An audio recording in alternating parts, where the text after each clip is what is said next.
nangyari sa'yo? Kanina ko pa napapansin na wala kang kakimbo-kimbo. Wala. Naiinis lang ako sa nangyayari sa atin. Ang pagkakapatay kay paring Ipe. Para bang hindi pa sapat ang ginagawa natin. Parang walang saysay ang pagpapakahirap ng isang pulis. Dahil hindi maubos-ubos ang mga problemang dumarating sa atin. Masakit talagang malagasan ng isang kasama at kaibigan.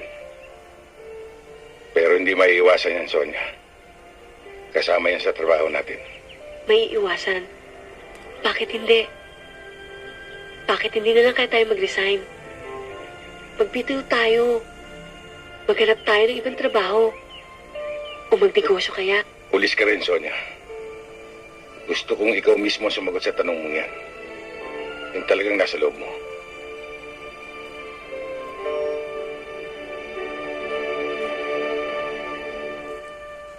Bilang isang pulis, di sa isip, hindi ko iisipin magbitiw. Pero bilang isang asawa, wala akong gugustuhin kundi ang makita kang ligtas sa lahat ng oras at anumang bagay. Una, sa pagkapulis ko. Una sa lahat, asawa muna kita.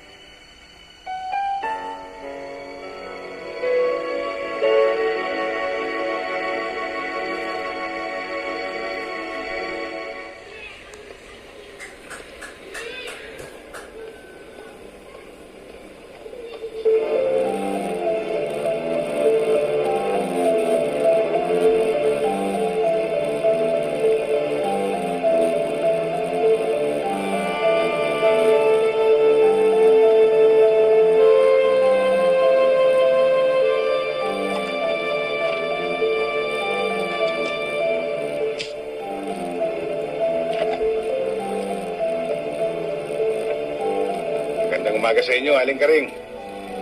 Magandang umaga naman, Hepe.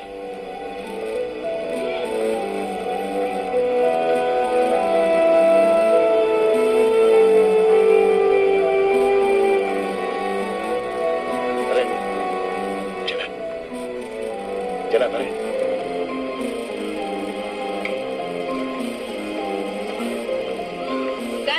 Manggani! Boboy. Manggani, nakita niyo ba yung mga taong naghanap sa inyo? Ha? Sino mga tao? Ayun o. Saka yun o.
Kamusta ka?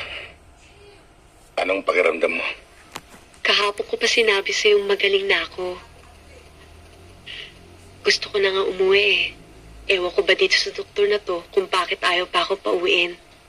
Huwag kang magmadali, Sonia. Mahirap na. Baka bumuka yung sugat mo, lalo kung matatagalan dito. Ano kayang gagawin ko pag wala ka? Danny, nakilala na ba nila yung mga umambo sa'yo? Oo, Sonia. Nalaman na namin kung sino. Mga tiga Maynila sila. Siguro naman hindi na kailangan maging mangula ka pa para malaman mo kung sino nagpadala sa kanila rito. Alam mo, Gani, sa 3 araw na pagkakakonfine ko dito, nagkaroon ako ng pagkakataong mag-isip. Nang mamatay si paring Ipe, nakita ko sarili ko sa katayuan ni Teresa at bigla akong naawa sa aking sarili. Naisip ko una, ang kapakanan natin. Mali pala yun. Ang mahalaga pala, ang ating serbisyo. Paano kung lahat sila'y magbitiw? Paano ang mga umaasa sa atin? Tama ang kasabihan. Ang sundalo daw ay lalong tumatapang kapag nasusugatan. Totoo man ang kasabihan o hindi. Pero ang nararamdaman ko ngayon, pinabalak mo pumunta sa Maynila, hindi ba? Ganun na nga siguro. Siguro, pinapayagan naman kita eh. Ingat ka lang.